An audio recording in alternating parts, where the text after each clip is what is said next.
তত্ত্ব ভাই শোনালে, গুরুর আদেশ বহন করে নিয়ে আসছো, তখন সে আমাদের দীক্ষা নিয়েছে, আদেশ করে নিয়ে এসেছো।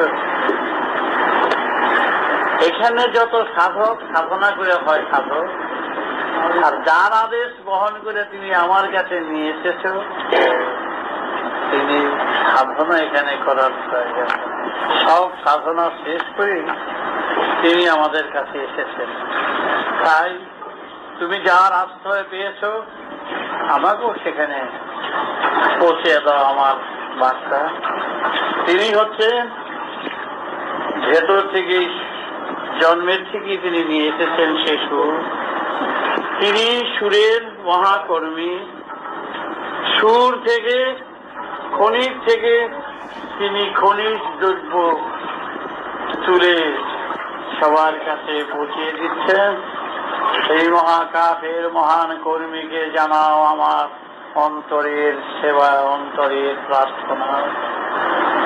অশ্বিনী ভাই, আমি খোড়া, আমি নড়তে চড়তে পারি না, আমাকে আমার কথা তুমি বহন করে বাবার চরণে নিয়ে নিবেদন করো।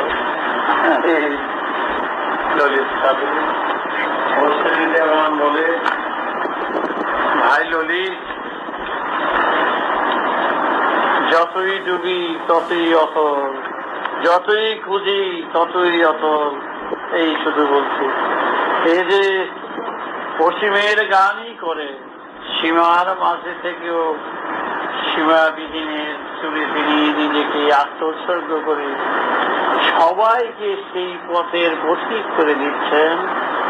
অশ্বিনী বলছে, আমি পেয়েছি তার সুখ, পেয়েছি তার ছাড়া। আমি ডুবরি হয়ে তার ভিতরে যখন প্রবেশ করি, অতল অতল জলে তোর আর খুঁজে পাইনি রে ললিত ভাই। ডুবিরা পাবি অশ্বিনী?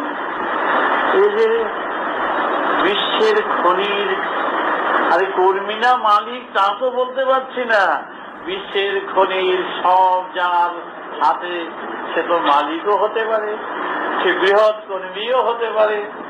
আমরা নুনের পুতুল, কি করে তাকে মাপ করে বলতো?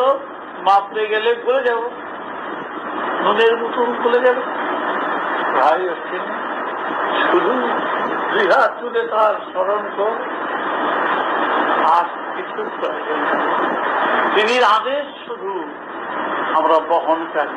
আরে গাধা গাধা, আমরা হইলাম গাধা, তুই আমি দুটি গাধা। আরে গাধায় চিনি বহন করে, আরে গাধায় চিনি খায়। আমরা তার আদেশ বহন করব, তার অমৃতবাণী বহন করে সব দাঁড়ে দাঁড়ে দুটি গাধা গিয়ে যেন পচিয়ে দিতে পারি। কি বলে ললিত চিনি? তাই হবে ললিত ভাই, তাই হবে, আমরা তাই করব। তার সঙ্গে মিশ্র বিজয় কৃষ্ণ গোস্বামী। বুঝলে তো কথা? আর কি বলবো,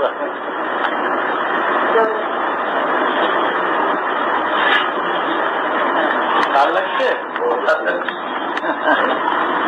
তার ছেলে, হ্যাঁ তুই বসে থাকিস নে, শুধু বাবার কাজ করে যা, শুধু বাবার কাজ করে যা। আমি তো খোড়া হয়ে পড়ে আছি, আমি তো নড়তে চড়তে পারি না।